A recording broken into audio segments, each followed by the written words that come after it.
Bonjour à tous, chers auditeurs et chères auditrices, et bienvenue encore une fois dans les pages du milieu, avec moi Cyril, Salut à tous et aussi Julien. Bonjour tout le monde.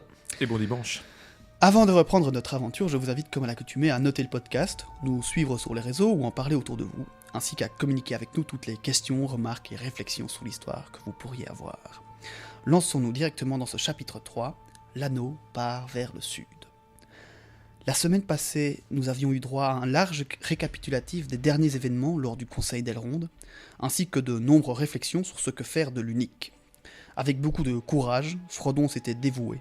Il apportera l'anneau au Mordor pour le détruire. Dans l'épisode de cette semaine, pas le temps d'attendre. Notre compagnie est investie d'une mission et il faudra devancer l'ennemi. Nous aurons droit à de tristes au revoir et beaucoup de marches. Préparez vos moufles car il va faire froid, mais avant ça, qui fera partie de cette dite compagnie ?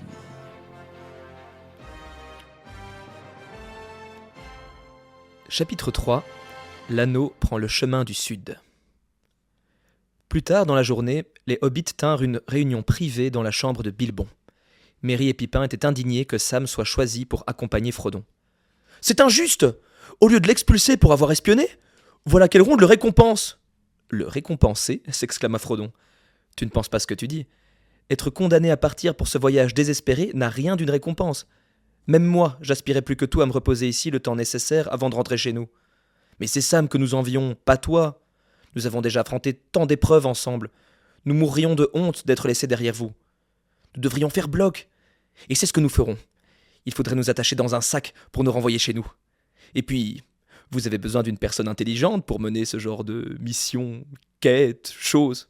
Dans ce cas, ce n'est certainement pas vous qu'on choisira, Pérégrine Took, Ah, proclama Gandalf alors qu'il rentrait dans la chambre de Bilbon. et ça c'est marrant parce que c'est la première fois qu'on a vraiment une mention d'un Pérégrine un peu maladroit ou idiot. On avait beaucoup cette réflexion que Pipin avait l'air beaucoup plus intelligent, beaucoup plus fin que ce qu'on avait dans les films. Et ici, c'est la première fois qu'on a la relation Gandalf-Pipin telle qu'elle est décrite C'est dans les vrai. films. Enfin, en tout cas montrée dans les films. Et ça viendra plus tard en plus, je pense. Dans ce chapitre aussi, Ouais. c'est pas la première fois. C'est marrant. Et même lui, je trouve dans son esprit et son humour de dire vous avez besoin de quelqu'un d'intelligent, C'est vrai. quelque chose qui s'en dégage. C'est la première Bah, fois c'est que plus je pour le le perçois. redescendre un peu et faire dégonfler son gros cou que vraiment. Ouais, mais ça c'est- s'appuie pas sur quelque chose de très tangible. Au Non, mais final, est-ce que Gandalf et Merry et Pipin, pardon, enfin et les autres hobbits, ont été souvent ensemble jusqu'à présent dans tout ce qu'on a lu Bah, quand même, depuis le départ de Creux de Crick. bah, pas avec Gandalf. Non, pas Ah avec non, Gand- pas avec Gandalf. pas non, avec oui, lui. tout à fait. C'est ça que je voulais Excuse-moi, dire, je pensais que tu parlais que des Hobbits. Oui. Ah non, pas avec Gandalf. Non, jamais en fait. Bah oui, oui. Donc en fait, on a seulement les premières ébauches de la relation Ouais, Pipin-Gandalf. c'est vrai. Ça va chauffer. Rien n'est encore décidé en ce qui concerne Frodon et Sam. Elrond a envoyé des éclaireurs et d'autres partiront demain. Nous attendrons de leurs nouvelles avant de faire le moindre mouvement. Ainsi donc, Frodon, vous ferez probablement un séjour assez long ici. Nous ne pouvons nous mettre en route avant d'avoir découvert ce qu'il est advenu des Cavaliers Noirs. On ne peut détruire comme cela les esprits servants de l'anneau, mais espérons qu'ils ont tous été rendus moins dangereux pour un temps. En attendant, Frodon, vous devriez essayer d'oublier vos difficultés. Quelqu'un a dit qu'il faudrait une intelligence dans le groupe. Cette personne avait raison. J'irai avec vous. Mais je dois encore m'entretenir à ce sujet avec Elrond, ainsi que Grandpa. Gandalf quitta la pièce, laissant Bilbon en compagnie des hobbits et d'un Frodon rempli de joie. « Combien de temps crois-tu que je pourrais rester ici » demandait Frodon à son oncle. « Oh, je ne sais pas, je ne puis compter les jours à Fontcombe. Mais assez longtemps, je pense. On pourra avoir bien des bonnes conversations. » « Que penserais-tu de m'aider dans la confection de mon livre ? J'ai déjà pensé à une fin pour celui-ci. Et ils vécurent heureux, encore et encore, jusqu'à la fin de leurs jours. » Les hobbits continuèrent un moment à penser et à parler du voyage passé et des périls qui les attendaient, et la magie de Fontcombe était telle que bientôt toute inquiétude disparut de leur esprit. Les récentes aventures n'étaient pas oubliées, mais plus aucun de leurs soucis n'avait de prise sur le présent. Leur santé et espoir se renforçaient de jour en jour, et ils profitaient des délicieux mets elfiques, tout autant que des chansons et airs de musique qui résonnaient dans ces lieux majestueux. À mesure que les jours s'écoulaient, l'automne déclinait, un léger vent froid se mit à souffler depuis l'est des monts brumeux, et c'est après 2 mois de tranquillité, à la fin de décembre, que les premiers éclaireurs commencèrent à revenir. Ils avaient battu tous les alentours et au-delà, certains atteignant même le domaine du mage Radagast ou encore la forêt noire à l'est. Eladan et Elrohir, les fils d'Elrond, on vous le rappelle, furent quant à eux les derniers de retour. Ils avaient fait un très grand voyage, passant le long du cours d'argent dans un étrange pays. Les nouvelles étaient relativement bonnes, car de tous les messagers, aucun n'avait aperçu des cavaliers ou d'autres serviteurs de l'ennemi. Même les aigles des monts brumeux n'avaient pu leur fournir aucune nouvelle.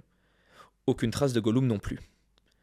Gandalf se permit donc de croire que les Nazgûl ne constitueraient plus un problème et que, bien qu'invaincus, la destruction de leur forme physique les aurait ramenés à leur maître dans les terres du Mordor. Donc voilà, ça j'en avais parlé dans le petit point que j'avais fait sur les Nazgûl, dans l'épisode Un poignard dans le noir, où vous me demandiez si effectivement j'avais avancé cette information selon laquelle, une fois que l'enveloppe physique, on va dire, des Nazgûl était détruite, leur esprit était renvoyé en Mordor. C'était une idée qui avait été reprise surtout par des jeux récents, Ouais. L'ombre du Mordor, etc. Donc c'était pas tout à fait canon, et en fait, d'une certaine manière, ça l'est. Donc les jeux s'étaient basés sur, j'imagine, ces quelques phrases pour travailler cela.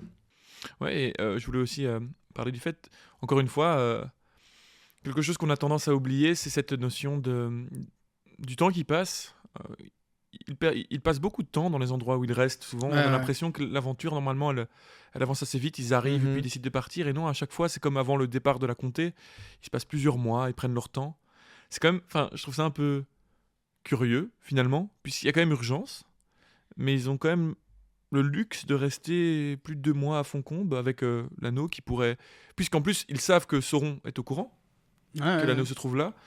Il risquerait quand même d'avoir des assauts, mais non. Mais il y a urgence, mais en même temps, la manière dont le temps est réparti est plus cohérente que dans un film, entre guillemets, entre guillemets pour cohérente. Parce que c'est vrai que dans le film, à la fin du 3e, on nous dit que toute cette aventure a duré 1 an. Bah, c'est un peu difficile de se rendre compte vraiment de cela quand on regarde les films à la suite, ou même pas. Parce que on a l'impression que chaque péripétie qui s'enchaîne, ça peut se passer sur 2-3 jours, voire, allez, 1 semaine, mais pas plusieurs mois, et les 3 films sont assez denses au final. Il se passe beaucoup de choses dedans, alors que là, je trouve que l'action est plus diluée, ce qui fait que c'est plus crédible de s'imaginer que ça dure effectivement sur toute une année, quoi. Moi, la façon dont je le vois, c'est notre incapacité à s'imaginer en fait la façon dont on voyageait, etc. à l'époque. Ouais. Donc, quand je dis à l'époque, c'est dans un monde médiéval, en l'occurrence là. Qui existait, Seigneur n'oublions des pas. Anneaux, oui, c'est ça, est basé autour de ça, quoi. Et c'est qu'en fait, c'est fatigant, ça prend du temps, il faut préparer, il faut amasser de la nourriture, il faut se reposer. Enfin, tu vois, genre Faut quand prévoir. tu fais, faut prévoir aussi. Là, en l'occurrence, il y a des éclaireurs, parce qu'en plus ils c'est partent. Mais tu vois, je me dis que quand ils arrivent de 3 semaines, 1 mois de marche, surtout que là, il y avait l'urgence des Nazgûl. Je pense que ton corps, il a vraiment besoin de se reposer plusieurs jours. T'as des blessures et Ouais, tout à fait. en fait, je pense qu'ils sont un peu obligés, même dans un sens. En ce sens, ça fait sens, effectivement. Mais ça veut dire qu'ils ont aussi eu assez confiance dans le fait que Sauron n'est pas encore une menace imminente. Ouais. Ils envoient les éclaireurs, ils voient qu'il n'y a pas une armée prête, en tout cas. Oui. Donc, ils n'ont pas de raison de craindre un siège immédiat. Ouais. À présent, même si d'autres serviteurs se déplaçaient jusqu'à Foncombe pour s'emparer de l'anneau, celui-ci serait parti depuis bien longtemps. Tout ce dont il fallait s'assurer à présent, c'était du chemin à suivre, de la compagnie qui s'occuperait d'une telle mission, ainsi que du secret de cette quête. À cet effet, Elrond appela les hobbits autour de lui. Le moment est venu. L'anneau doit partir bientôt. Ceux qui l'emporteront ne doivent pas compter sur la force. Ils doivent passer dans le domaine de l'ennemi, loin de toute aide, le plus discrètement possible. Ça aussi, c'est quelque chose que je voulais rappeler pour les peut-être maintenant rares personnes qui se demanderaient tiens, pourquoi est-ce qu'ils n'envoient pas les aigles avec Frodon sur leur dos pour jeter l'anneau dans la montagne du destin, vu qu'ils ont décidé qu'ils allaient le détruire. Bah, ça, c'est déjà une première phrase qu'il indique, et elle va être répétée, mais différemment un peu plus tard dans ce chapitre. C'est que toute la réussite de leur mission repose dans le secret, et dans le fait qu'ils ne peuvent pas envoyer une armée, en tout cas pas encore pour faire diversion. Ils ne peuvent pas envoyer une armée avec Aragorn à sa tête qui tiendrait l'anneau pour aller défier Sauron et le jeter. Sauron n'a même pas encore idée à ce moment-là qu'ils veulent détruire l'anneau. C'est même une pensée qu'il n'aura pas jusqu'à la toute fin. Il n'aurait jamais imaginé qu'on puisse vouloir détruire un tel pouvoir, ça c'est une première chose. Et de deux, c'est que ces terres sont quand même gardées. S'il apprenait que des gens voulaient pénétrer en Mordor, il arriverait quand même rapidement à faire le lien, et il bloquerait toutes les entrées. Ouais, tout serait bloqué. Et jamais il ne pourrait rentrer, passer, vu qu'ils n'ont pas la force nécessaire. Le monde des hommes n'a pas la force nécessaire pour arriver à vaincre l'armée du Mordor. Et puis il y avait une autre mention Et puis les aigles se feraient tuer aussi. Les aigles en plus ne veulent pas participer Non, c'est ça, à ces conflits. Dans l'épisode précédent, j'avais dit une phrase, on l'avait pas soulevé finalement, mais c'est quand Gandalf explique comment il s'est échappé d'Orthanc, d'Isengard. Donc c'est Gwaihir, le roi des aigles, qui vient le rechercher. Et Gandalf lui demande « Où m'emmènes-tu ? Où peux-tu m'emmener ?»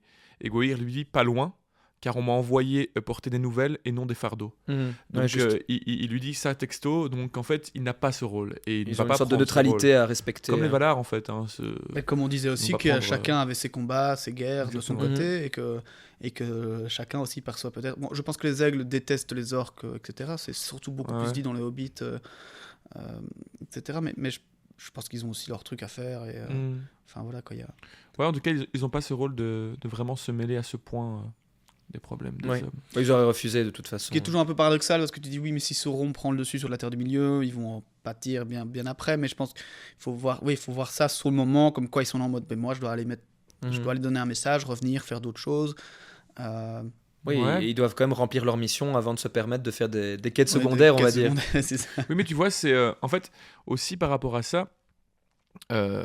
On avait fait mention donc de la guerre qui a précédé tous ces événements, qui a vu en fait l'ensevelissement des terres qu'il y avait à l'ouest de la Terre du Milieu. Ça s'appelle encore je ne trouve plus le nom de ces terres-là.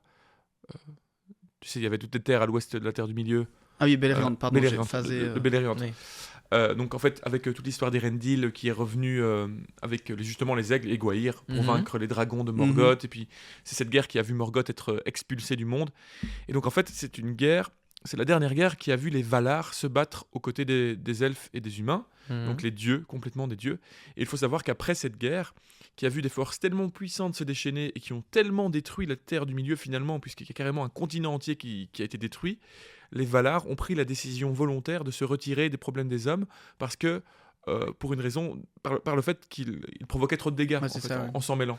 Et donc ils ont décidé de les laisser... Avengers de la Terre du Milieu. Voilà. Ils ont décidé que les hommes allaient gérer leurs histoires parce que eux, s'ils s'en mêlent, en fait, les dégâts vont être trop grands.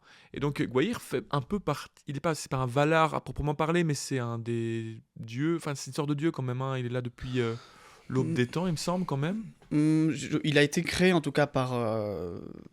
Enfin, il est associé à un des Valar. Bah, c'est pas Je ne Manwë, dirais pas que c'est un... Oui. Je ne ne dirais pas que c'est un Maillard pour autant, pardon. Non.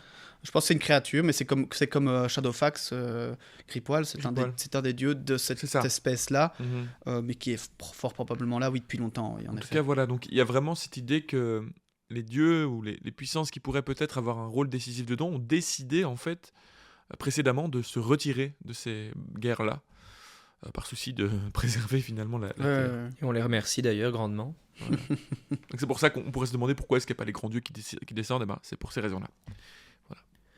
Elrond s'assure que Frodon est toujours prêt à accomplir cette périlleuse tâche et qu'il comprend les enjeux, car même pour lui, sage seigneur elfe, il est difficile de prédire à quoi ressemblera ce voyage. Eh bien, je ne puis guère vous aider, même de mes conseils. Je prévois très peu votre route, et j'ignore comment vous pourrez accomplir votre tâche. L'ombre s'est maintenant glissée jusqu'au pied des montagnes, et tout m'est obscur.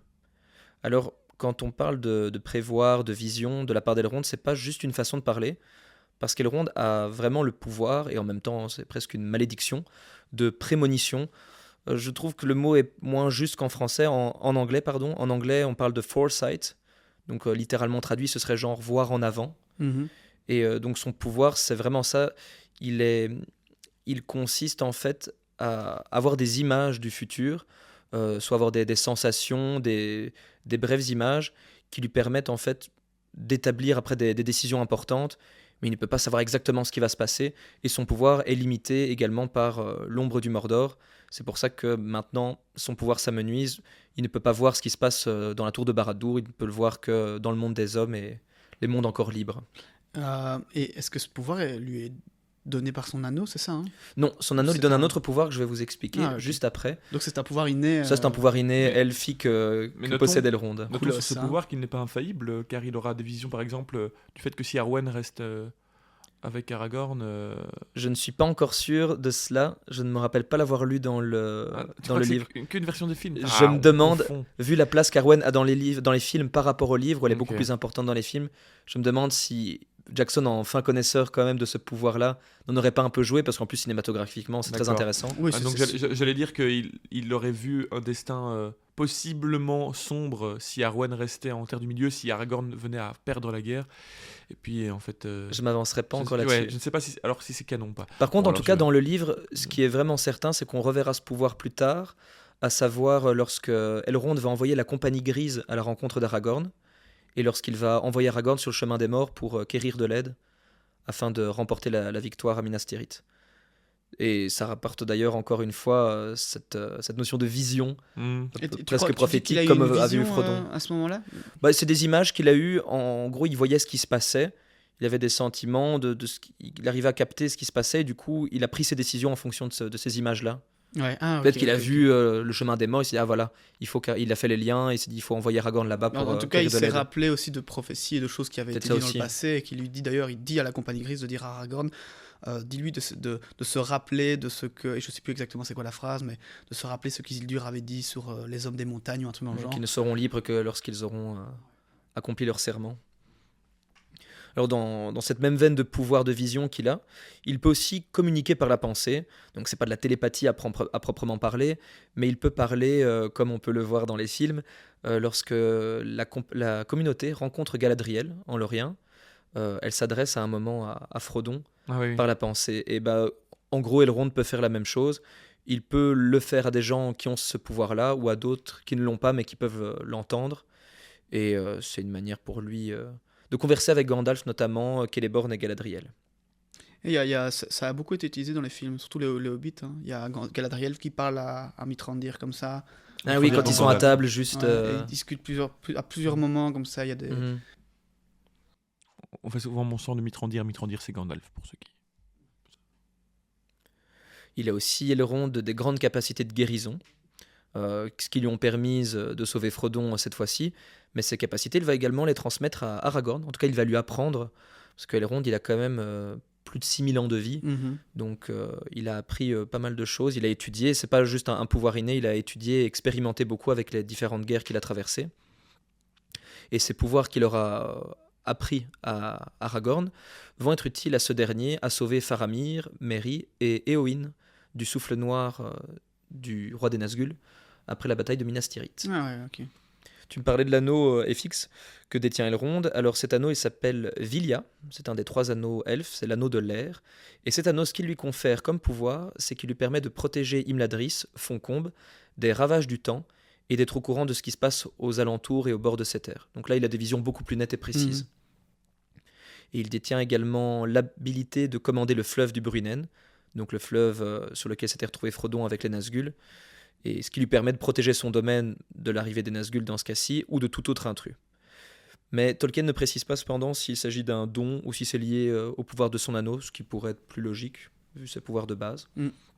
Et enfin, je ne sais pas vraiment si on peut parler de pouvoir, mais en tout cas c'est une capacité qu'a Elrond, c'est qu'il est particulièrement sage. Donc on ne parle pas seulement d'expérience ou de son pouvoir de vision, mais c'est une des personnes qui fait partie de la Terre du Milieu avec la plus grande sagesse, à tel point qu'on peut dire qu'il fait partie de l'élite, qui peut décider à plusieurs reprises du sort du monde, et à tel point qu'il est sage, Gandalf vient le consulter. Ouais. Gandalf, sur le papier, il est au-dessus dans la hiérarchie d'Elrond, Il est malgré bien plus l'ancienneté. vieux, Hein, il est bien, ouais. Donc c'est quand même pas rien. Mais d'ailleurs, on en parlait quand j'expliquais les origines de Foncombe, de Rivendell, qu'au début c'était une place forte, qu'il y avait d'ailleurs eu 2 sièges par les troupes d'Angmar, etc. Mais que Elrond insistait maintenant que c'était un endroit pour apprendre, pour rechercher, pour réfléchir. Et donc c'était vraiment une espèce, pas d'université, mais vraiment de place de sagesse maintenant. Ça amplifie encore plus ce côté d'Elrond qui est là en mode non, ici on est pour. Enfin, je trouve ça extrêmement sage en l'occurrence, mais noble aussi. Et c'est vrai que y a beaucoup d'elfes qui sont beaucoup plus vieux que lui au final. On parlait du fait que une des années, les Valyanier, enfin tu vois, les années, toutes premières années, pouvaient être durées de soit 7 ans, soit 140 ans. Ça veut dire que les premiers elfes ont vraiment un âge, mais gigantesque. Inimaginable. Et qu'en fin de compte, comme Círdan, etc., et que Elrond peut être considéré comme équivalent à eux, malgré le fait que lui n'a que, entre gros guillemets, 6000 ans. Quoi. Ouais. Donc vraiment, Elrond... Cette envie de protéger aussi Fontcombe de la guerre, c'est peut-être aussi une lassitude due à l'âge, ou aussi par rapport à toutes les guerres qu'il a vécues. Il a vu tellement de choses, perdu tellement de compagnons elfes que j'imagine que ça a dû le toucher comme d'une certaine manière. Elrond continue. Vous rencontrerez bien des ennemis, les uns déclarés et d'autres déguisés, et vous pourrez aussi trouver sur votre route des amis alors que vous les cherchez le moins. J'enverrai les messagers que je pourrai imaginer à ceux que je connais dans ce vaste monde. Mais les terres sont devenues à présent si périlleuses que certains pourront bien s'égarer ou ne pas arriver plus vite que vous-même. Et je vous choisirai des compagnons pour aller avec vous, aussi loin qu'ils le voudront ou que la chance le permettra. Il les faut peu nombreux, puisque notre espoir réside dans la rapidité et le secret. La compagnie de l'anneau sera de 9, et les 9 marcheurs seront opposés aux 9 cavaliers noirs. Gandalf ira avec vous, et votre fidèle serviteur, car ceci sera sa grande tâche, et peut-être la fin de ses labeurs. Pour le reste, ils représenteront les autres gens libres du monde. Legolas représentera les elfes, et Gimli les nains. Ils sont volontaires pour aller au moins jusqu'au col des montagnes, et peut-être plus loin. Boromir se joindra avec vous un temps, et avec lui Aragorn, fils d'Arathorn, car l'anneau d'Isildur le touche de près. Cette information ne pouvait pas plus rassurer Frodon, ravi que son ami rôdeur se joigne à eux, chose qu'il croyait improbable. En effet, Aragorn devait reforger l'épée qui fut brisée, et puis se rendre avec Boromir à Minas Tirith. Mais d'abord, les 2 hommes du Nord accompagneraient Frodon, avant de partir mener la guerre contre les armées du Mordor. Il reste encore 2 compagnons à trouver, dit Elrond. Mais cela ne laissera pas de place pour nous, s'écria Pipin. C'est parce que vous ne comprenez pas et que vous ne pouvez imaginer ce qui les attend. Frodon non plus, dit Gandalf. Ni aucun de nous, clairement. Il est vrai que si ces hobbits comprenaient le danger, ils n'oseraient pas partir. Mais je crois, seigneur Elrond, qu'en cette affaire, mieux vaudrait se fier à leur amitié qu'à ma grande sagesse. Même si vous choisissiez pour nous un seigneur elfe comme Glorfindel, il ne pourrait enlever la tour sombre, ni ouvrir la route au feu par le pouvoir qui est en lui. Vous parlez avec gravité. Je reste dans le doute, mais... Qu'il en soit ainsi. 9 compagnons. Vous formerez la communauté de l'anneau.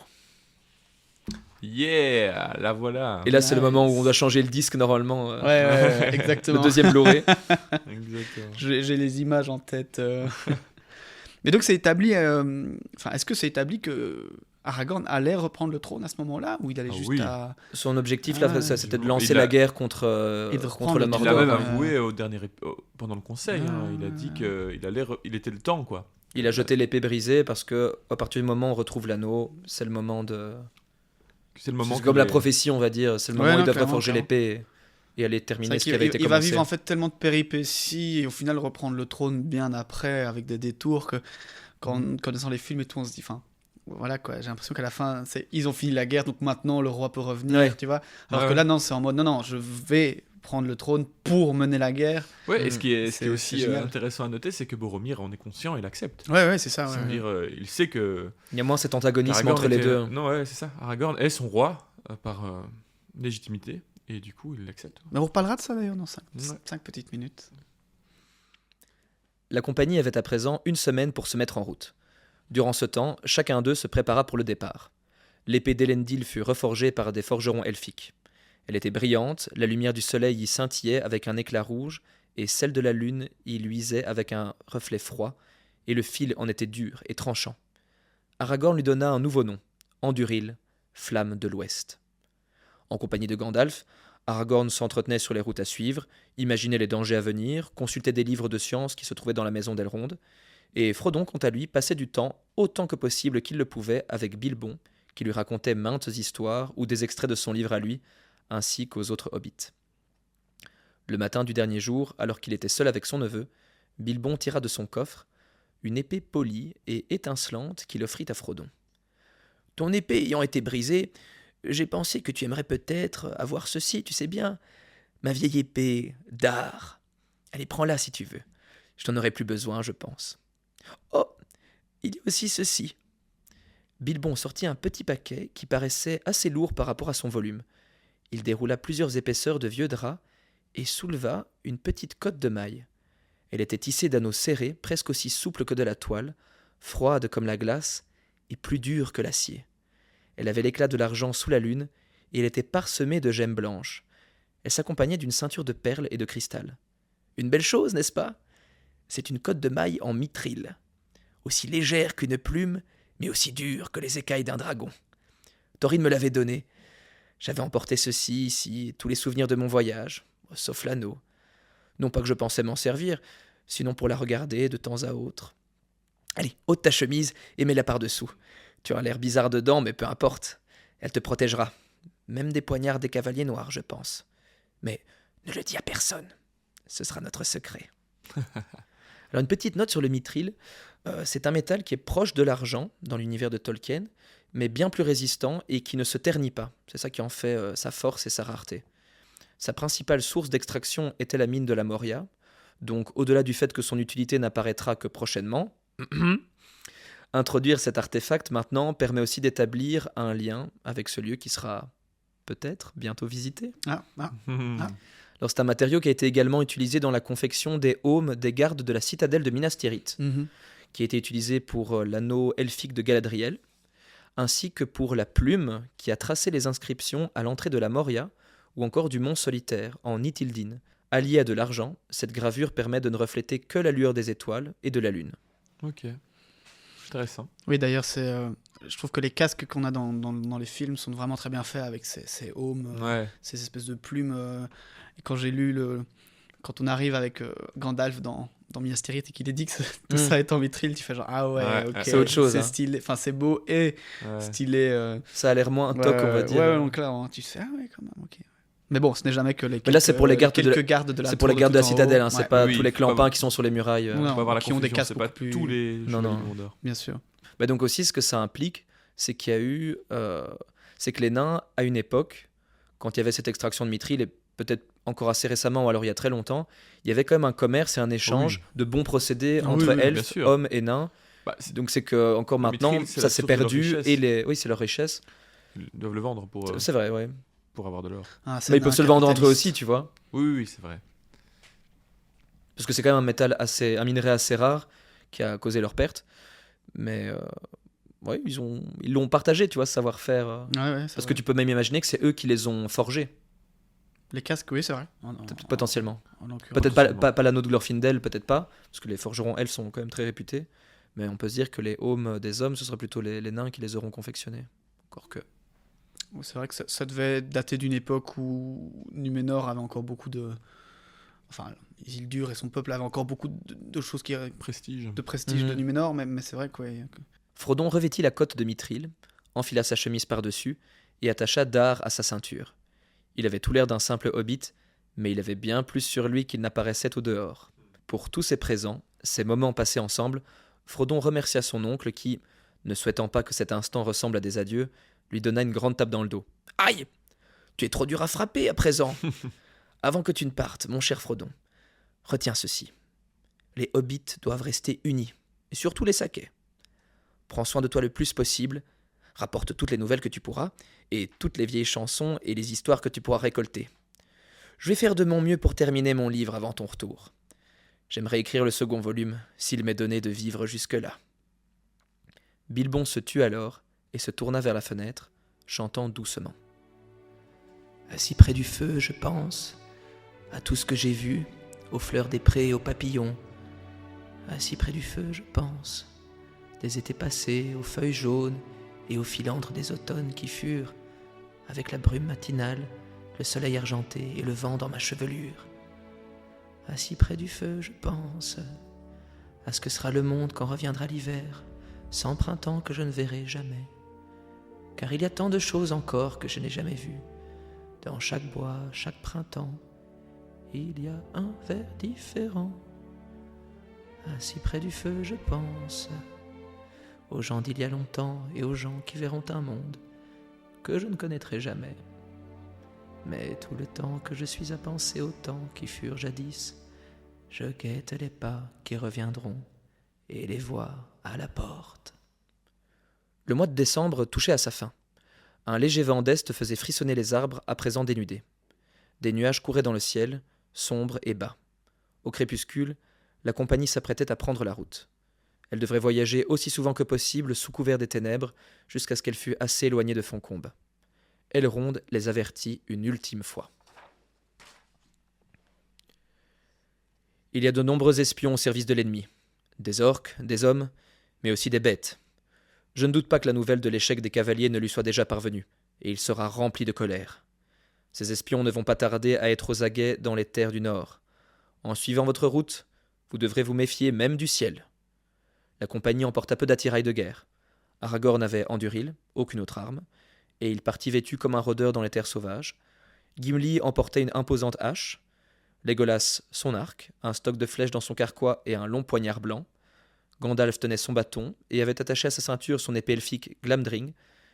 Les hobbits, à l'exception de Frodon avec Dar, emportaient les épées qu'ils avaient récupérées dans les Galgales, et Boromir avait une longue épée, un bouclier et son corps de guerre, qu'il porta à ses lèvres et fit retentir dans toute la vallée.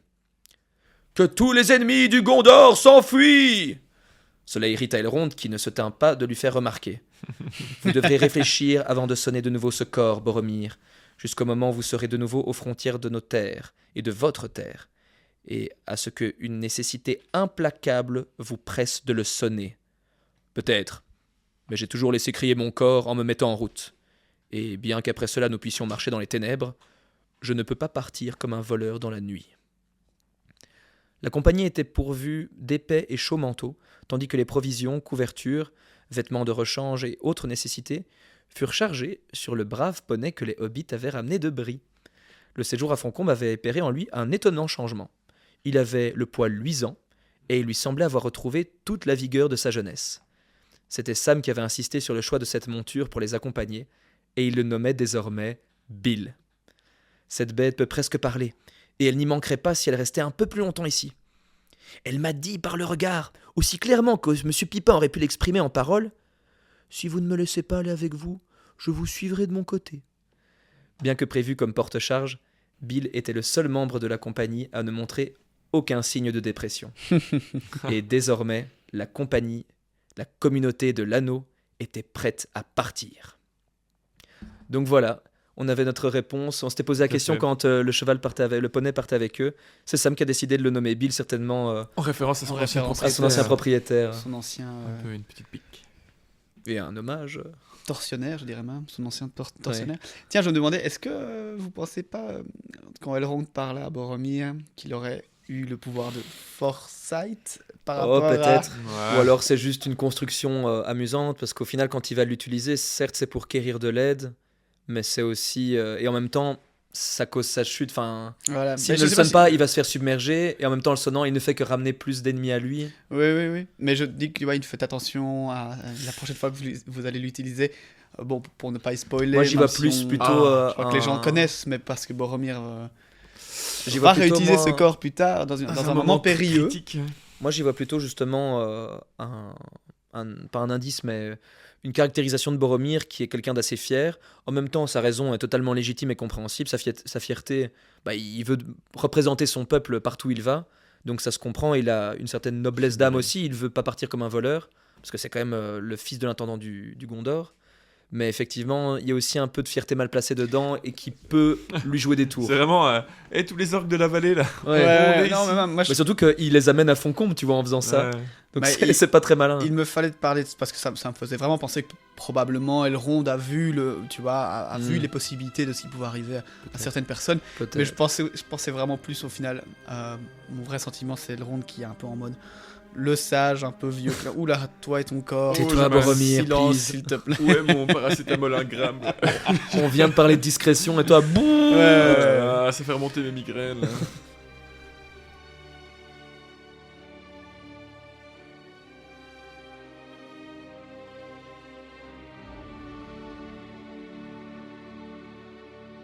Les adieux se firent dans la grande salle. On n'attendait plus que Gandalf. Bilbon était assis auprès de Frodon et Aragorn avait la tête baissée entre ses genoux. Seul Elrond dans la salle savait ce que ce moment représentait pour lui. Alors, qu'est-ce que ce moment représentait pour lui ? Ça fait quelques fois quand même que je parlais de la descendance, enfin plutôt des ancêtres, pardon, et de la lignée d'Aragorn, et qu'on était un peu flou par rapport à ça. Et c'est pas juste un rôdeur, Aragorn ? Non, qu'on le sait bien, c'est du coup le digne héritier du trône du Gondor, Mhm. et d'Arnor d'ailleurs. Et on a d'ailleurs eu des questions de la part d'Emma, dont on avait rapidement parlé la dernière fois, que j'avais dit qu'on allait y répondre cette fois-ci. C'est le Et donc, moment. voilà, je vais profiter de cette phrase pour répondre aux questions d'Emma et pour aussi faire un petit dossier sur Aragorn et sa lignée, Mhm. après y avoir énoncé quelques fois par le passé. Alors, du coup, accrochez-vous parce que c'est pas nécessairement évident. Je vais redonner un tout petit peu de contexte. Vous vous souvenez qu'à la chute de Numénor, l'île qui a donc été recouverte par les eaux, Mhm. une petite partie des Numénoriens se sont échappés pour aller s'installer en Terre du Milieu. Nous avons donc Elendil, Isildur et Anarion. Elendil étant le père, Isildur et Anarion, deux frères, et ils ont ensemble, tous les trois, formé deux royaumes. Mhm. Elendil est devenu le roi du royaume d'Arnor, et Isildur et Anarion sont devenus rois les uns à côté des autres, donc c'était rois en même temps du royaume de Gondor. Donc voilà, et donc à ce moment-là, il y a donc eu toutes les guerres contre Sauron, avec notamment la dernière alliance des hommes et des elfes pour faire la fameuse guerre où Sauron a été vaincu. Elendil a tué Sauron aux côtés de Gil-galad, mais a malheureusement péri. Isildur a coupé la main de Sauron et a récupéré l'anneau. Il a malheureusement péri quelques années après, et Anarion, lui, était déjà décédé lors du siège de Barad-dûr quelques années auparavant. Mais ces deux rois et Elendil lui-même ont donc laissé derrière eux une énorme lignée, des énormes lignées qui sont quand même les lignées des rois des deux plus gros royaumes des hommes que la Terre du Milieu ait connus. Et c'est là que je commence à vraiment vous expliquer un peu plus en détail. Donc pour rappel, après la mort d'Anarion, roi du Gondor aux côtés d'Isildur, c'est 31 rois qui se passeront le trône jusqu'à Eärnur, Eärnur qui disparaît à Minas Morgul après avoir relevé un défi lancé par le roi sorcier. Si je peux me permettre, j'ai vu justement une info par rapport à ça, par rapport à Eärnur. D'ailleurs, ça tombe bien que tu en parles parce que j'allais sinon l'oublier. C'est que ce personnage qui accueille beaucoup plus tard dans l'histoire nos amis à la porte noire, une des théories, ce serait que Eärnur, c'est pas une théorie farfelue, il y a vraiment pas vraiment d'éléments qui appuient ça, mais vu qu'on sait qu'il y a beaucoup d'hommes de main de Sauron ou de créatures qui travaillent pour Sauron qui sont d'anciens Numénoriens corrompus, Les Numénoriens noirs, comme des on les appelle. Numénoriens noirs, qui ont été corrompus, qui ont été malmenés, torturés pendant tellement d'années par Sauron qu'ils en ont même oublié leur propre identité, qu'en fait la bouche de Sauron qu'on voit à la Porte Noire et dans le film qu'on voit dans les versions longues du Retour du Roi, ce serait Ce serait potentiellement Eärnur. ce roi qui aurait Pourquoi disparu, pas, ouais. dont on ne connaît pas l'issue, mais qui aurait pu être capturé et qui aurait été torturé pendant des centaines d'années et qui au final serait devenu ainsi. Voilà. Eh ben, en gros, qu'est-ce qui s'est passé avec Eärnur? Eärnur, en fait, était donc le roi, le 31e roi du Gondor, et il s'est fait en fait défier par le roi sorcier, qui lui a dit allez viens te battre, tu es un petit faible, et il a fait ok Dans le ring. j'arrive, et alors L'octogone. c'est son intendant Mardil Voronwë qui lui a dit non, ça ne va pas, tu n'as pas de descendant, si tu vas te battre et que tu meurs, la lignée d'Anarion est brisée. Et il a fait tu as raison, je ne vais pas aller me battre, mais quelques années après, le roi sorcier lui a dit tu n'es qu'un lâche, je réitère mon défi. Octogone direct. Et là, il a fait j'arrive dans l'octogone, en tout cas j'arrive à Minas Morgul. Et Arnour est rentré dans Minas Morgul avec une petite escorte, et il n'a plus jamais été vu. Et il n'avait pas de descendance, donc c'est un petit peu, Quel mince. poulet. un petit peu, voilà, mort ou disparition. Donc il n'a pas réussi à procréer entre temps, quoi. Non. Bah, à Minas Morgul, faut dire qu'il y avait, enfin, Non, il y avait pas entre-temps, forcément avec qui procréer, vois-tu. entre le premier défi et le Premier deuxième défi, défi. le deuxième défi. Non. Donc, Alors, voilà. il va Donc, c'est ainsi que s'arrête la lignée d'Anarion, enfin, en tout cas la lignée des rois, parce qu'on Ouais. va voir plus tard que la lignée d'Anarion n'est pas vraiment finie. Et ils sont pas venus faire toc toc toc à Minas Morgul en mode il est où notre roi? Probablement, mais je pense que ceux qui ont fait ça ont disparu aussi. Donc voilà. On l'a Ils pas ont, vu, ils ont arrêté d'envoyer des émissaires à Un force. roi, comme ça, un roi. Non, Donc c'est à partir de la disparition d'Eärnur et après 31 rois du Gondor que le Gondor est maintenant sous l'intendance de Mardil Voronwë, comme je l'ai dit, qui aura 24 descendants jusqu'à l'intendant actuel, Denethor II, fils d'Ectelion, 25e intendant du Gondor. Et petit spoiler, le dernier. Ah, donc c'est quand même fou. Donc il y a eu 31 rois du Gondor et puis 25 intendants. Donc Ouais. finalement, ils sont assez partagés le trône. inéluctable. Ouais, mais tu vas voir qu'il y a... Après, tu peux avoir peut-être des intendants qui restent pendant 5-6 ans, alors qu'un roi, ouais. potentiellement, c'était tout beaucoup plus. Alors, on va voir, enfin si tu regardes un petit peu, j'ai regardé justement, on est sur plus ou moins 40 générations au total, mais on parle de générations de descendance numénorienne, même si Denethor et sa famille avaient cette descendance, ils l'ont beaucoup moins Ok. Aragorn. Et tu as des rois qui sont morts à 5, 7 ou 12 ans, mais tu en as aussi qui sont morts à 180 ans, Ok. alors que les intendants ont une moyenne de, tu vois, entre 25 et 50 ans, quoi. Donc D'accord, ok. peut-être que les deux s'égalisent un peu, mais tu vois quand même que les intendants vivaient beaucoup moins longtemps. Ok. Et je reprends, nous allons maintenant du côté d'Isildur. Lors de la mort d'Isildur, en l'an 2 du troisième âge, c'est 39 générations de rois ou de chefs des Dunedains qui séparent Isildur et Aragorn. Wow. Donc on a 8 grands rois d'Arnor, depuis Isildur jusqu'à Earendur, puis 15 rois de l'Arthedain et 16 chefs des Dunedains.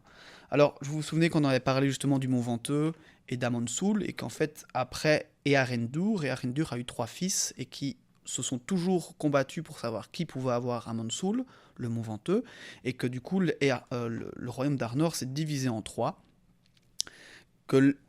et deux de ces royaumes-là ont tout simplement dépéri, et la lignée d'Isildur n'a jamais continué par là, et heureusement, via le fils aîné, le royaume d'Arthedain a continué, on a eu donc 15 rois, et ce royaume-là, malheureusement, a périclité également, notamment à cause des incessantes guerres avec Angmar, et un jour, ils sont donc devenus les souverains sans royaume, et sont devenus maintenant les chefs des Dunedains. Ok. Sur 16 générations, chefs des Dunedains qu'on sait, donc c'est Aragorn et 15 générations au-dessus, et qu'on sait qu'ils habitaient à Foncombe, etc., quoi. Donc on a 39 générations, 8 grands rois d'Arnor, 15 rois de l'Arthedain et 16 chefs de Dunedain. Alors, Aragorn est le descendant des deux rois, Anarion et Isildur, grâce au mariage de Firiel, descendante d'Anarion, et de Arvedui, descendant d'Isildur. Ah, donc il est légitime en ça. Voilà. C'est qu'il il est descendant des rois de Gondor et d'Arnor. Voilà, parce qu'il y a eu, Ok. along the way, il y a eu un mariage entre les deux. Alors ceux qui crieraient, oh mon dieu, à l'inceste, on parle de 23 générations après Isildur et Anarion, donc voilà, il Ok. y a du temps qui s'est écoulé, donc pas de souci à ce niveau-là, même si on sait que normalement dans les royautés, ce ne serait pas un souci. Aragorn est donc parti, si tout va bien maintenant, pour gouverner le royaume réunifié de Gondor et d'Arnor, après 26 intendants, et 15 rois de l'Arthedain et 16 chefs des Dunedains, donc des deux côtés, quoi. Donc c'est quand même, on parle au total, comme je disais, de 39 générations, c'est tout le poids de cette lignée qui lui revient là aujourd'hui. Et pour répondre plus spécifiquement aux questions d'Emma, donc pourquoi est-ce que Aragorn était un ranger? Donc à la fin de l'Arthedain, de ce dernier tiers du royaume d'Arnor restant, ils sont donc, comme je le disais, les souverains sans royaume, et ils sont juste devenus... voilà, ils se sont appelés les Rangers, et ils se sont donné comme mission de protéger en fait le reste du royaume qu'ils avaient. D'accord. Et l'Arthedain était en fait le tiers d'Arnor qui était justement entre Foncombe et la comté. Et c'est pour ça que les Dunedains ont beaucoup surveillé la comté et qu'ils étaient un peu les protecteurs. Il est dit d'ailleurs plus tard dans les livres que les hobbits n'ont aucune idée du fait qu'ils ont beaucoup de chance, parce que sans les Dunedains, ils n'auraient pas du tout été protégés des orques, etc. C'est parce qu'il y avait tous ces Dunedains qui sont malheureusement aujourd'hui un nombre très réduit, mais on en aura d'ailleurs la Compagnie Grise, qui sera donc au nombre d'une 30aine. Ok. Est-ce qu'il y en a encore beaucoup d'autres qui restent? Je ne sais pas. Et il y a aussi donc la question pourquoi il y a un intendant au Gondor, que Emma nous posait, donc ça j'ai répondu aussi, c'est tout simplement la disparition des Arnor et donc la fin de la lignée, qui donne donc la place à Mardil Voronwë et à sa lignée d'intendants. Et aujourd'hui, voilà, Aragorn va donc reprendre le trône, et on en parlait tout à l'heure. Ça y est, c'est maintenant... Mais alors, ça c'est aussi une question qu'elle avait, c'est pourquoi maintenant et pas avant? Ça, on en parlait en off. Est-ce que tu avais une meilleure réponse? Ouais, je sais pas, on spéculait un peu. Il y a quand même visiblement cette idée que le roi légitime ne pouvait reprendre le pouvoir qu'à partir du moment où l'anneau serait retrouvé et qu'il livrerait une dernière bataille contre Sauron. Comme s'il devait achever le travail d'Isildur, quoi. C'est ça, il y a vraiment ce le qui est dit dans la prophétie aussi. C'est que lorsque l'anneau sera retrouvé, l'épée pourra enfin elle pourra être reforgée, et que ça signifie le départ en guerre de celui qui l'aura pour terminer la quête d'Isildur. Enfin, pas vraiment la quête d'Isildur, mais pour finir cette guerre définitivement contre Sauron. C'est ça. Si on résume, il y a eu 2 royaumes créés par les Númenóréens en arrivant en Terre du Milieu, le Gondor et Arnor.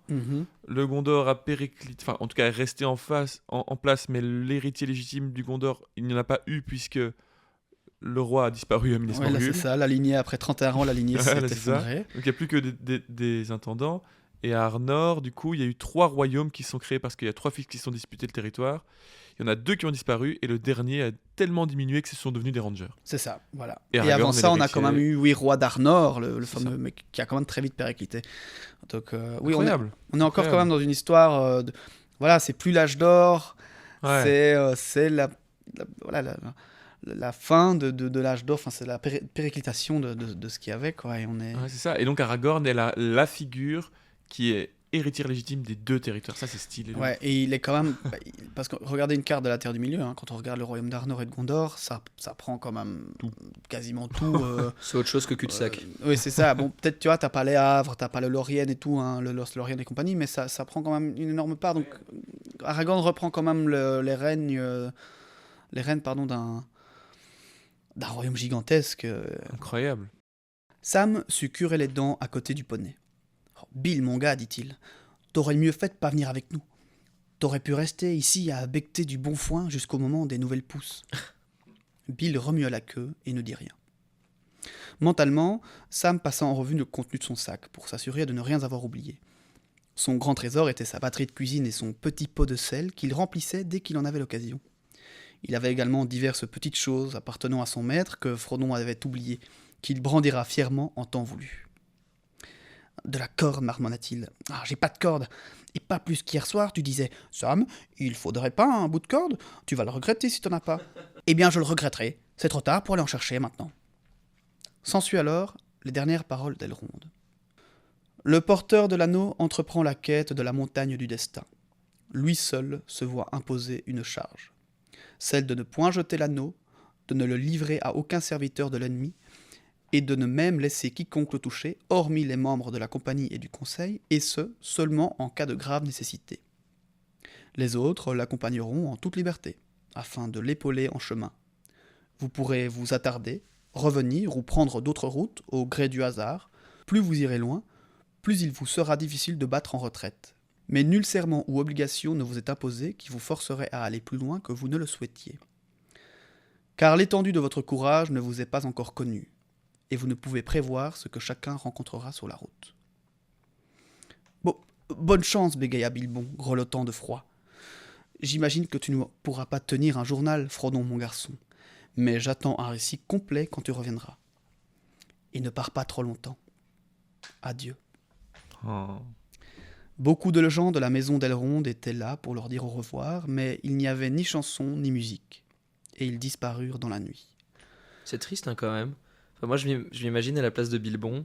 Toi, t'as vécu une aventure incroyable, et puis plus rien. Bon, ça n'a pas l'air de l'avoir dérangé. Tu te Mais quelle retrouves dans aventure un aussi. pays... quelle aventure, certes. Bon, c'est vrai que la sienne avait l'air plus rigolote que celle de Frodon, mais tout de même. Et après, il se retrouve Apocalyptique. chez les elfes, ce qui est magnifique, mais il est même pas chez lui. Et il sait juste qu'il va mourir, il aura plus jamais d'aventure. Et il voit son neveu, son plus proche, qui s'en va. Et il sait pas s'il rentrera, et si oui, quand. Et s'il sera pas déjà mort entre temps. Je trouve ça quand même super. C'est Ouais, dur, quoi, ouais. comme départ. Oui, je pensais en plus que tu parlais du fait que plein de gens de la maison d'Elrond sont là, mais ne chantent pas, ne disent rien, ils Bah s'en ouais. vont dans les ombres. Ils ont une telle tristesse. Il y a toujours cette espèce de De mélancolie. de mélancolie Ouais. des elfes, enfin, tu vois, d'être en mode oh mon dieu, le monde s'effondre, ils vont tenter la dernière chose qu'ils peuvent, et nous ne chantons Mais nous savons qu'ils nous- allons échouer, ils vont échouer. Oui, donc, en tout cas, ouais. cette nous mélancolie. nous retirons. Et par contre, ils chanteront des chansons de victoire si c'est le cas, mais sinon, ils vont juste se retirer au Havre et partir vers Valinor. Mais Par la c'est- télépathie d'Elrond, ils vont regarder en direct ce qui se passe. Ah, Frodon va lâcher l'anneau. Oh, mais quel geste technique du Gollum, magnifique. font Un compte tacle plus. parfait. La compagnie comptait prendre la route vers le sud, à l'ouest des montagnes, le plus longtemps possible. Le chemin y était plus accidenté que de l'autre côté, mais dépourvu d'espions de Saruman, encore rarement observés dans la région. Gandalf et Aragorn étaient en tête. Ce dernier connaissait la région même dans le noir. Legolas fermait la marche avec son regard perçant.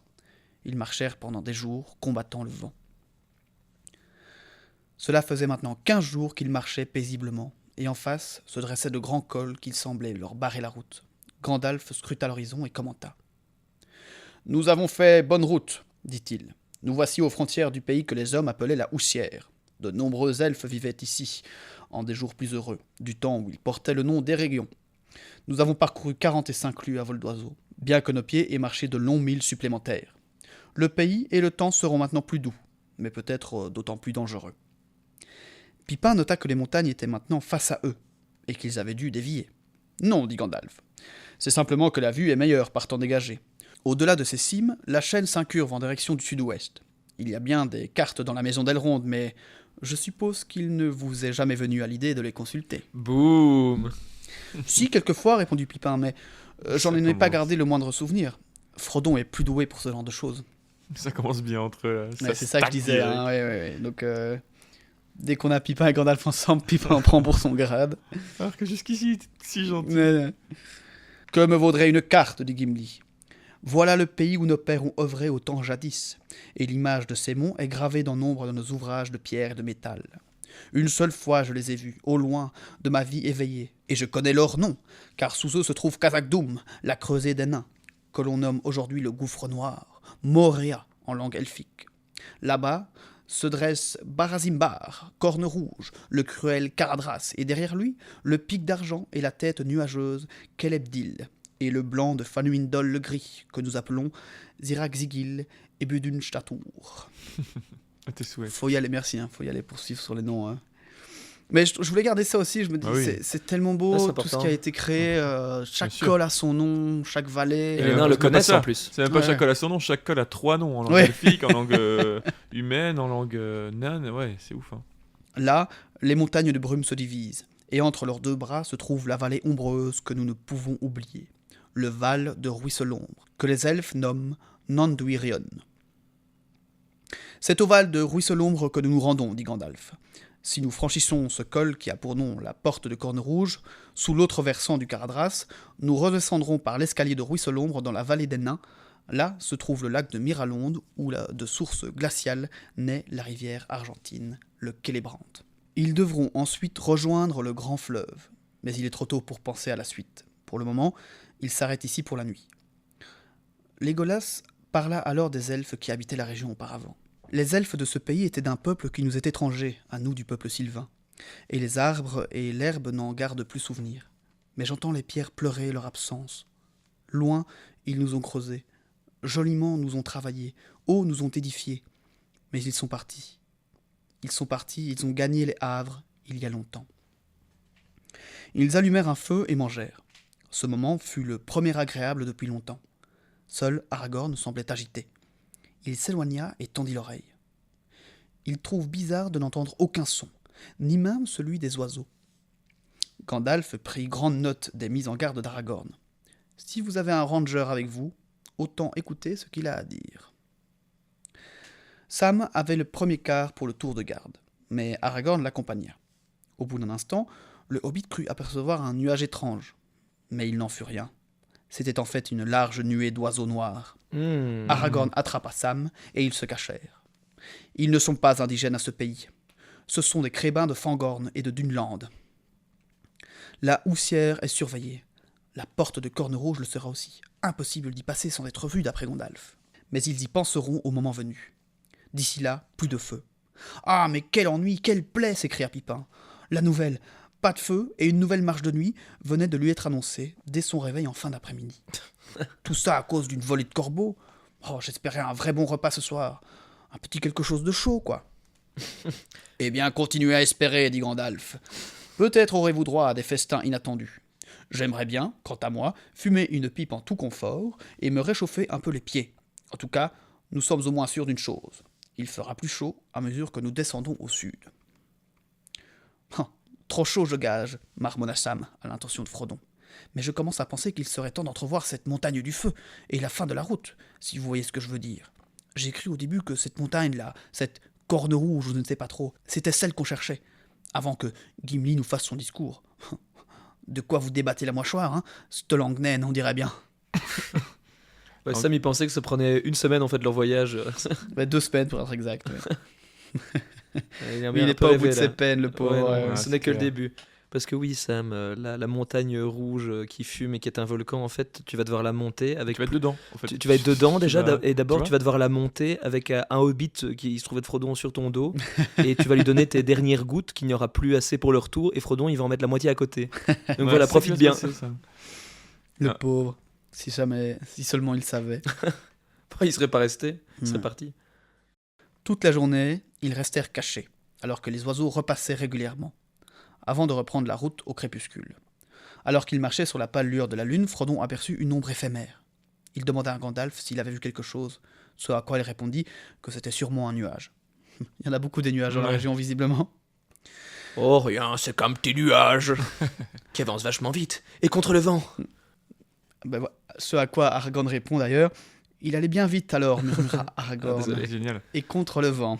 Génial, tu vois, ça c'est encore un méga bon exemple d'adaptation. Parce que il prend pas la scène exactement telle qu'elle dans le livre, Ouais. mais t'imagines quelle sont du détail. Il prend la référence qui existe dans Il le la livre condense. et il en fait une scène. Ouais, C'est ouais. génial. Alors elle paraît complètement anecdotique, en Mhm. fait. Plus rien ne se produisit de la sorte le restant de la nuit. Gandalf s'entretient alors avec Aragorn. Ce soir, nous entreprendrons notre ascension vers la porte de Corne Rouge. Il se peut bien que des espions nous repèrent sur cette route étroite, et qu'un mal quelconque nous assaille. Mais le temps pourrait se révéler un ennemi plus mortel encore. Qu'en pensez-vous maintenant de votre itinéraire, Aragorn ? Notre itinéraire du début à la fin ne me dit rien de bon, comme vous le savez, Gandalf. Et les périls, connus et inconnus, ne cesseront de grandir à mesure que nous avancerons. Mais il nous faut avancer, et il ne sert à rien de différer notre passage de la montagne. Plus au sud, il n'y a aucun moyen de les franchir avant de parvenir à la brèche du Rohan. De ce que vous m'avez dit, de Saruman, ce chemin ne m'inspire pas confiance. Qui sait si les maréchaux des seigneurs des chevaux n'ont pas maintenant un autre maître ? Qui sait en effet, dit Gandalf. Mais il est encore un chemin autre que le col du Caradras, le chemin sombre et secret dont nous avons parlé. Aragorn répondit, n'en parlons plus davantage, pas pour le moment. Ne dites rien aux autres, je vous prie, tant qu'il n'apparaît pas clairement que c'est le seul moyen.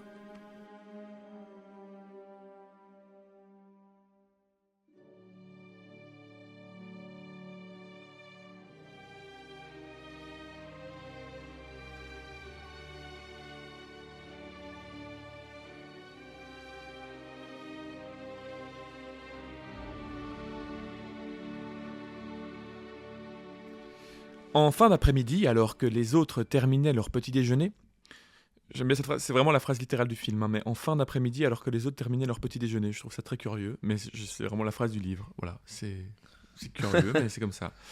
Donc en fin d'après-midi, alors que les autres terminaient leur petit déjeuner, Gandalf et Aragorn allèrent tous deux à l'écart et tournèrent leur regard vers le Caradras, le fameux col. Ses flancs étaient sombres et menaçants, et son sommet couvert par de nombreux nuages gris. Frodon les observait, se demandant quelle allait être leur décision. Il ne savait pas quel était ce chemin sombre et secret qui était une alternative au chemin du col, mais il avait vu que sa simple mention avait semblé décontenancer Aragorn, et cela ne le rassurait pas. Finalement, Gandalf et Aragorn revinrent vers le groupe et annoncèrent vouloir passer par le haut du col. Frodon fut soulagé. D'après les signes que nous avons vus, il nous semble que la porte de Corne Rouge est probablement surveillée, et le temps qui se dessine derrière nous me fait également douter. Il pourrait y avoir de la neige, et il nous faudra 2 longues marches pour franchir le col. L'obscurité viendra tôt ce soir, il faut ne pas perdre de temps, dit Gandalf. Boromir ajouta qu'étant né dans les montagnes blanches, il connaissait les voyages en montagne. Il proposa que chacun se charge d'un fagot de bois dans le cas où le froid deviendrait insupportable. « Et Bill pourrait en prendre un peu plus, pas vrai mon gars ?» dit Sam à son pauvre canasson à l'air mélancolique. C'est très intéressant parce qu'à chaque fois que Bill est mentionné, Tolkien lui accorde un air, un sentiment, et c'est souvent très mélancolique, très penaud, très doux comme ça, comme s'il vivait les événements de manière assez passive et pas triste, parce qu'il utilise le langage, oui, il utilise ce terme mélancolie, mais... C'est comme Je sais s'il pas. avait en fait capté toute une énergie des elfes à leur contact, Ouais. qu'il avait un peu pris de la mélancolie des elfes, et comme s'il avait vu à travers les yeux des elfes ce que eux avaient pu voir dans des précédentes batailles, et se rendre compte qu'au final, bon, Bill Fougeron c'était une ordure, mais en fait il a rien vécu comparé Ouais. aux elfes. Ouais, mais c'est Et drôle donc, qu'il humanise à En tel plus point que de- t'as ouais, l'inverse aussi, enfin en tout cas dans le film, je ne sais pas si dans le livre il y a une séquence similaire, Mais tu as cette séquence dans la version longue des 2 tours où Aragorn maîtrise un cheval qui est fou dans les écuries du Rohan et qui le calme en lui parlant en elfique et qui dit qu'il a vu trop de guerre et qu'il faut le relâcher et qu'il doit plus être un destrier de guerre. Le cheval du fils de Théoden. Donc t'as un peu oui, c'est le cheval de Théodred. Donc il y a l'inverse aussi, que les chevaux peuvent en voir trop. Ouais, clairement. Très bien, dit Gandalf. Mais il ne sera interdit d'utiliser ce bois à moins qu'il ne s'agisse de choisir entre le feu et la mort. La compagnie se mit en marche, à vive allure au départ, mais le chemin devint de plus en plus abrupt et difficile. La route avait partiellement disparu sous des éboulements. Il fit bientôt nuit noire et un vent cinglant tournoyait parmi les rochers.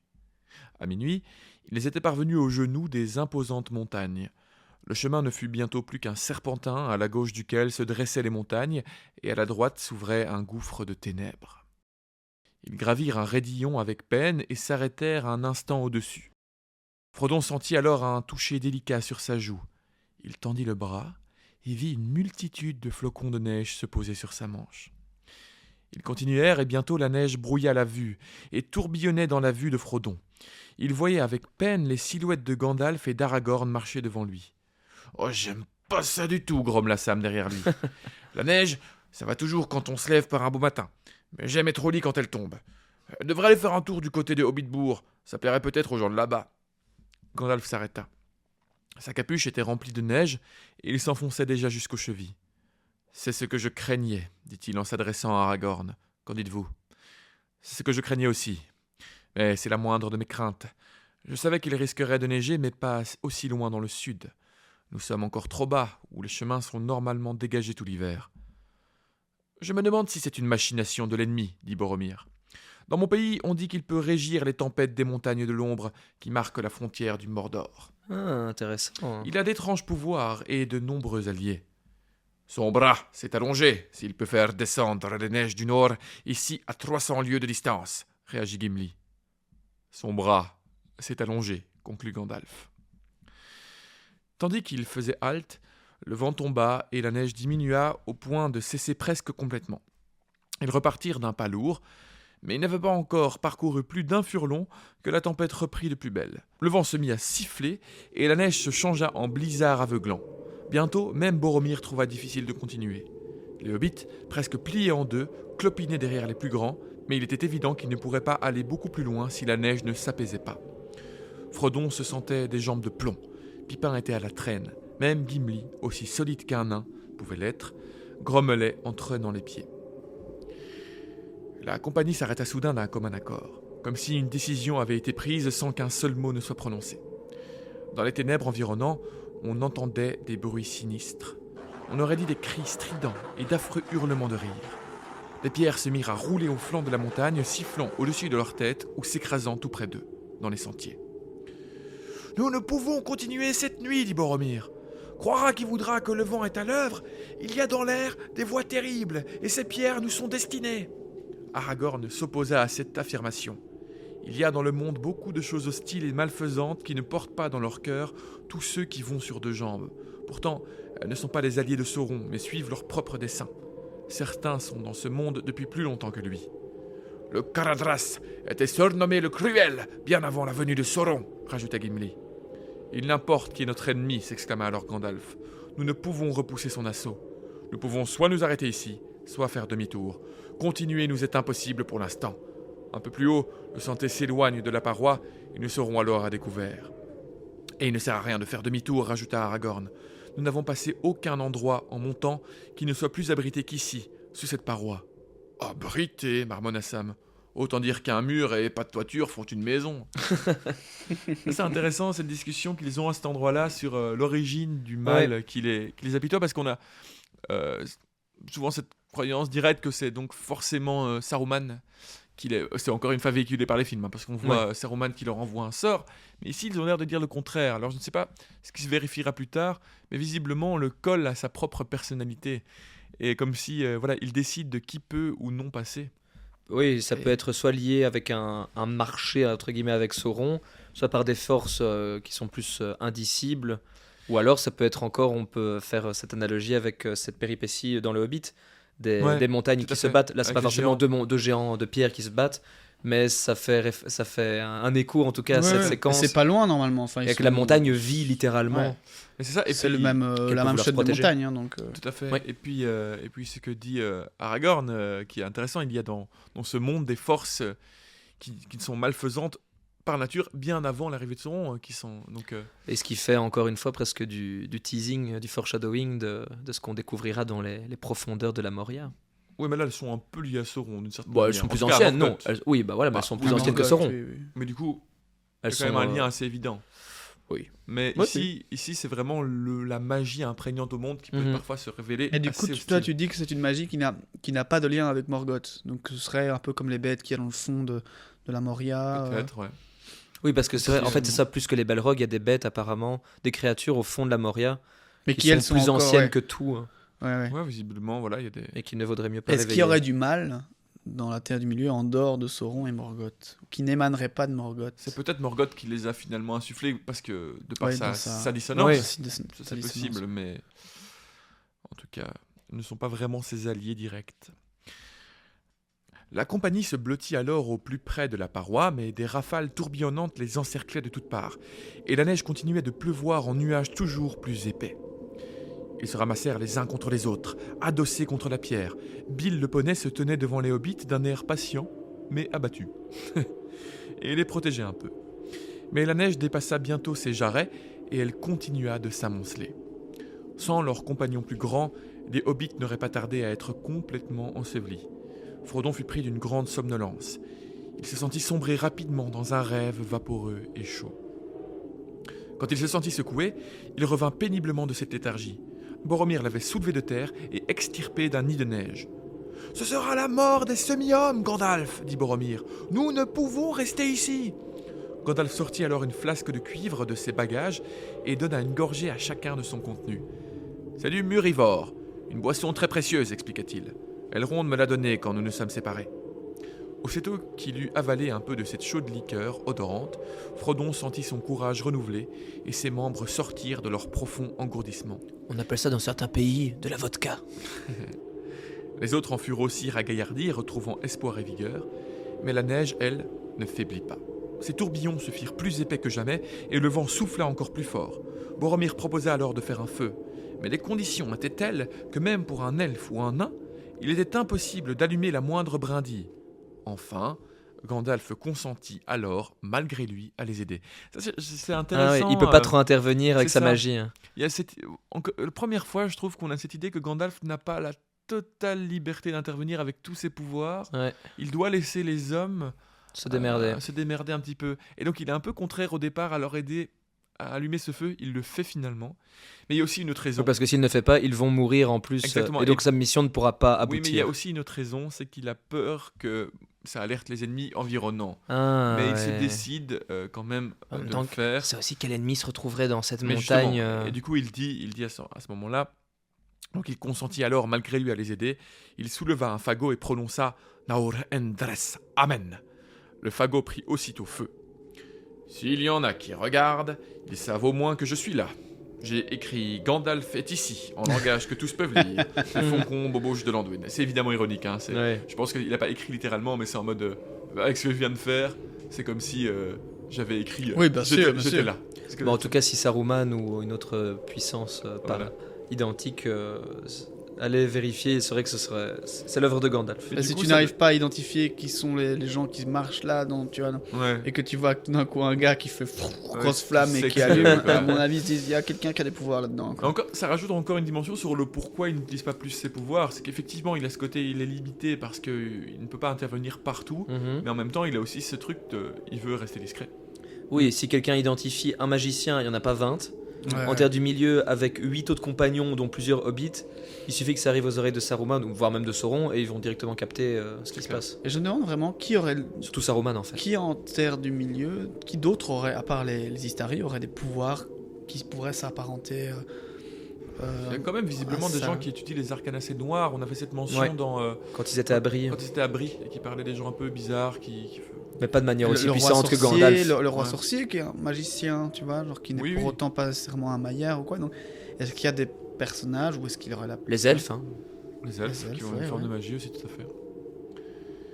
Mais désormais, la compagnie n'avait cure des espions ou des regards hostiles. La lueur du feu leur réchauffait le cœur. Les flammes flambaient joyeusement, et bien que la neige sifflât tout autour d'eux, tandis que des flaques de neige fondue s'accumulaient sur leurs pieds, ils étaient ravis de pouvoir se réchauffer les mains. Ils étaient là, accroupis en cercle autour de petites flammes dansantes et jaillissantes. Une lumière rouge paraissait sur leurs visages, las et inquiets. Derrière, la nuit s'élevait en un mur noir, mais le bois brûlait vite et la neige continuait de tomber. Le feu baissa, et l'on y jeta le dernier fagot. L'aube approchait, malgré des nuages qui empêchaient de la voir. Une lueur grandissante révélait peu à peu un monde enseveli et silencieux. « Le Caradras ne nous a pas épargnés, dit Gimli. Et il y a encore de la neige à nous lancer si nous persévérons. Plus vite nous serons redescendus, mieux ça sera. » Tous se montrèrent d'accord, mais la retraite s'annonçait à présent difficile et sinon impossible. À seulement quelques pas des cendres du feu, la neige faisait plusieurs pieds de haut, dépassant la tête des hobbits. Par endroits, le vent l'avait entassé en de grands congères contre la paroi rocheuse. Si Gandalf consentait à marcher devant nous avec une flamme vive, il pourrait faire fondre un sentier, dit Légolas. La tempête ne l'avait guère troublé, et lui seul dans la compagnie gardait un cœur léger. Si les elfes savaient voler au-dessus des montagnes, ils pourraient aller chercher le soleil pour nous sauver, répondit Gandalf. Boromir proposa que les plus forts d'entre eux se feraient un chemin pour tenter de retrouver la route. Aragorn l'accompagna alors. Boromir prit la tête, et ils entreprirent l'ouverture d'un sentier jusqu'à la route perdue. Légolas les observa pendant un moment, le sourire aux lèvres. « Les plus forts doivent chercher un chemin, dites-vous.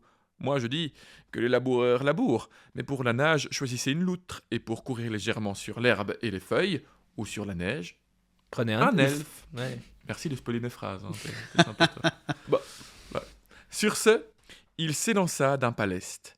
Alors Frodon remarqua, comme pour la première fois, même s'il le savait depuis un bon moment, que l'elfe ne portait pas de bottes, seulement de légères chaussures, comme à son habitude. Et ses pieds ne laissaient presque aucune empreinte dans la neige. « Au revoir, dit-il à Gandalf. Je vais chercher le soleil. » Puis, vif comme un coureur, il partit comme une flèche, puis rattrapant les deux hommes qui peinaient plus loin, les dépassa avec un signe de la main et disparut rapidement au loin. Les autres, blottis ensemble, observèrent la scène et attendirent jusqu'à ce que Boromir et Aragorn ne soient plus que 2 points noirs dans la blancheur. Enfin, eux aussi passèrent hors de vue. De longues minutes s'égrenèrent. Les nuages s'assombrirent et quelques flocons de neige revinrent flotter au hasard. Bientôt, Aragorn, Boromir et Légolas réapparurent ensemble. Ils annoncèrent que la neige s'arrêtait presque net en contrebas et que le chemin redevenait paisible.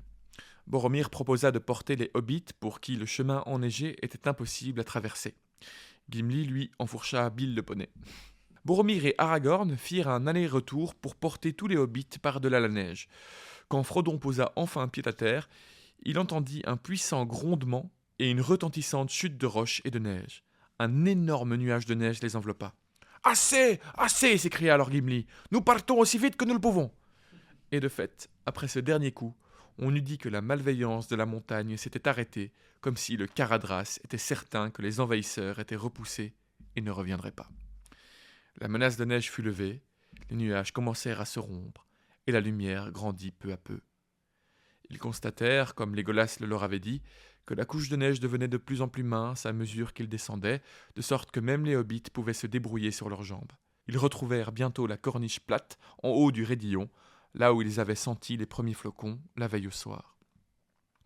Les jambes de Frodon lui faisaient mal. Gelé jusqu'aux os, il avait faim, et la tête lui tournait, tandis qu'il songeait à la longue et pénible descente. Des taches noires flottaient dans son champ de vision. Il se frottait les yeux, mais les taches persistaient. Loin en contrebas, mais encore bien au-dessus des premiers contreforts, des points noirs tournoyaient dans l'air.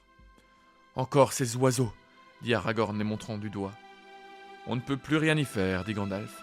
Qu'ils soient bons ou mauvais, ou qu'ils n'aient rien à voir avec nous, il nous faut descendre immédiatement. » Un vent froid soufflait derrière eux, tandis qu'ils tournaient le dos à la porte de Corne-Rouge et dévalèrent la pente, titubant de fatigue. Le Caradras les avait vaincus.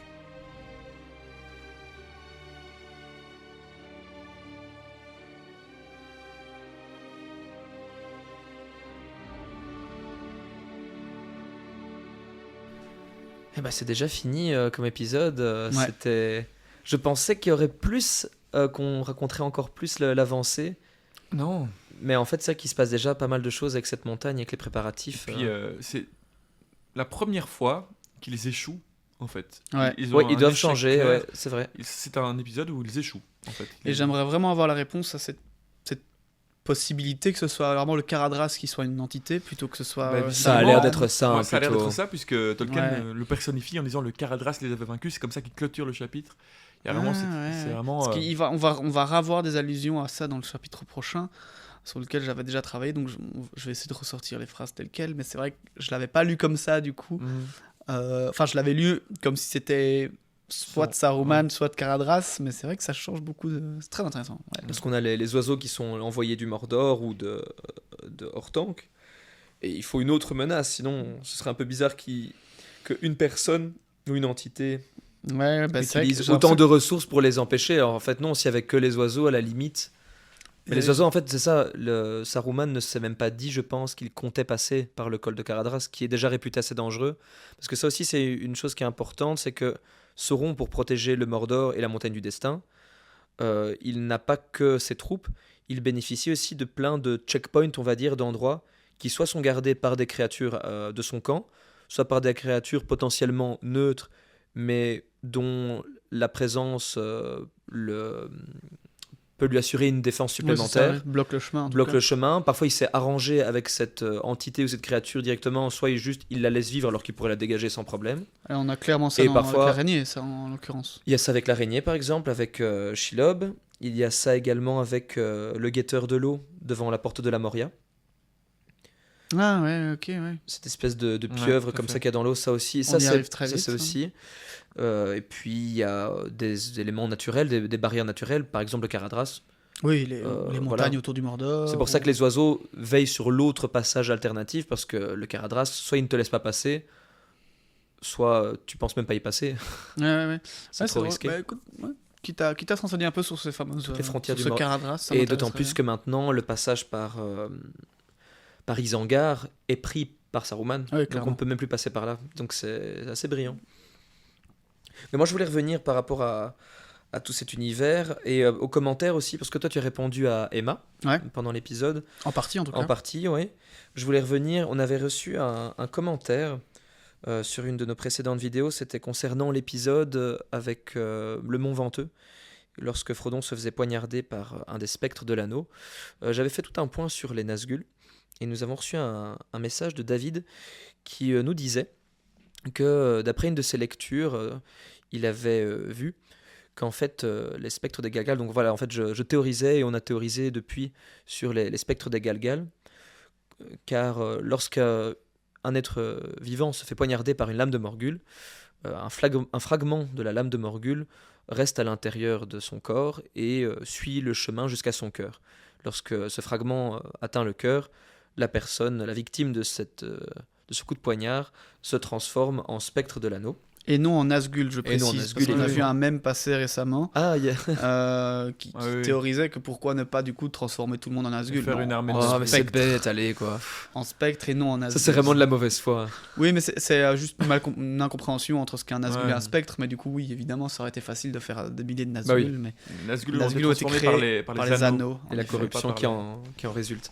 Bah donc voilà, le commentaire de David disait que, donc voilà, revenons plutôt dans l'ordre, c'est que en partant de ce principe-là, de cette transformation en spectre en suivant de l'anneau et des Nazgûl, après avoir été poignardé, on avait théorisé comme quoi les spectres des Galgal que voyait Frodon dans les tertres, c'était des anciens hommes du Nord qui avaient combattu le roi sorcier d'Angmar et qui seraient tombés sous le coup des lames de Morgul et qui seraient donc devenus des spectres de l'anneau, mais pas des Nazgûl.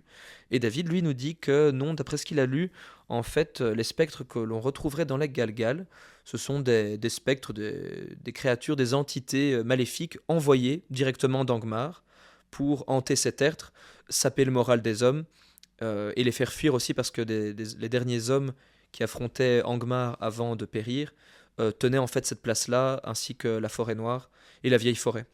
Donc ils ont été un peu chassés avant de disparaître. Et donc voilà, je voulais faire mention de ce commentaire de David, et en même temps, je me demandais à sa lecture si peut-être que notre théorie n'infirme pas ce que David nous dit, car si le roi sorcier et les Nazgûl envoient des spectres dans ces zones-là, Ils ont bien peut-être pu que être, ces spectres viennent justement d'anciens hommes qui ont été peut-être capturés, poignardés et qui seraient envoyés là-bas. Donc peut-être que justement nos deux informations peuvent coïncider. Et puis, ça fait assez sens, puisque c'est un fait assez automatique que quand tu prends une lame de Morgul, tu deviens un spectre. Donc, Et tu deviens maléfique, en l'occurrence. il y a- Oui, il y a- je il y a suppose. fort à parier que quand même, il y a une bonne partie des hommes là-bas qui sont morts sous les coups des lames de Morgul, et donc sont devenus des spectres. Donc, il doit y en avoir. Ouais. Alors, c'est pas forcément tous ceux-là, et c'est peut-être pas forcément les esprits qui font mal à Frodon, mais il doit y en avoir. Certes. Et pour en revenir, tant qu'on est dans le sujet des Nazgûl et d'Angmar, je voulais répondre aussi à une brève question d'Emma, à qui on a déjà répondu du coup dans cet épisode. Elle se posait la question de la présence de tombes, apparemment qui étaient les sépultures des anciens rois maintenant devenus spectres de l'anneau, dans l'adaptation du Hobbit de Peter Jackson, dans un de ces 3 films. Je pense que c'est dans le deuxième. Oui, c'est dans le deuxième. On voit Gandalf qui va dans des tombes, dans une montagne non loin de Mirkwood, la forêt noire, et qui trouve en fait ces tombeaux des Nazgûl vides, et que ces tombeaux ressemblaient plus en fait à une prison qu'à de vrais tombeaux, et que les grilles ont été défoncées et qu'ils sont à présent vides.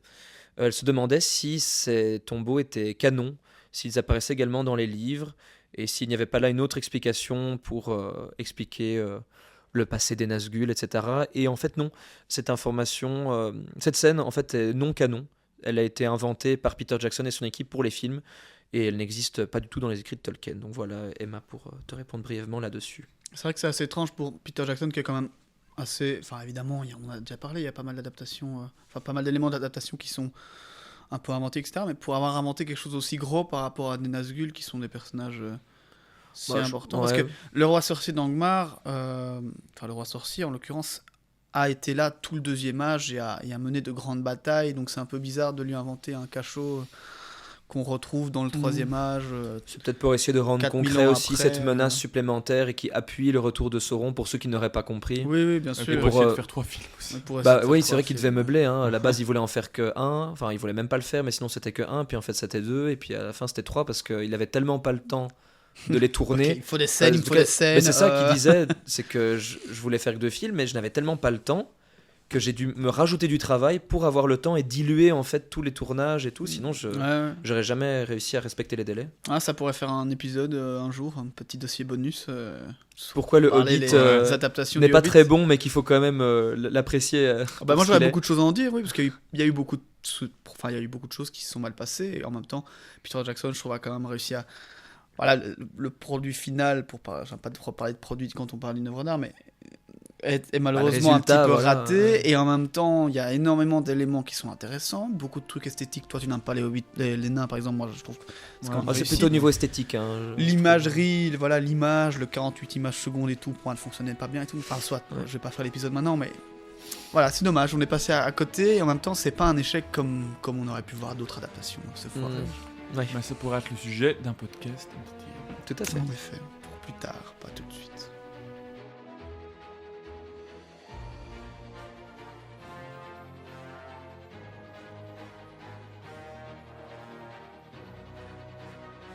C'est donc la fin de cet épisode avec notre cher Julien et notre charmant Cyril. On aura le plaisir de vous retrouver dimanche prochain pour le chapitre 4. Gardez vos moufles près de vous, mais surtout allumez vos torches car nous irons dans des endroits bien sombres et bien profonds. Trop profonds. Si cet épisode vous a plu, n'hésitez pas à lui laisser une note sur la plateforme avec laquelle vous l'avez écouté. Partagez-nous vos remarques, questions et réflexions sur notre page Facebook ou Instagram, Les Pages du Milieu, ou par email, lespagesdumilieu@gmail.com. Et je vous dis à la semaine prochaine à Elberet Giltoniel. À bientôt. À bientôt.